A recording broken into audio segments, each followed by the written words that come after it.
Welcome to Solvetic, your channel to always learn technology easily. Below in the description, you will find useful links we used in this video.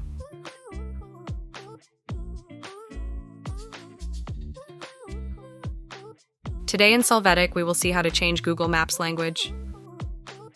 We start by opening the Maps app. Next, we click on the icon of our user and then click on Settings.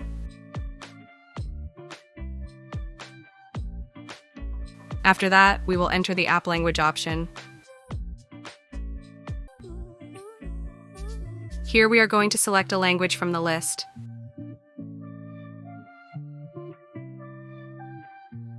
Finally, we will confirm with OK and see how to change the Maps language. Hey, remember to subscribe Solvetic channel.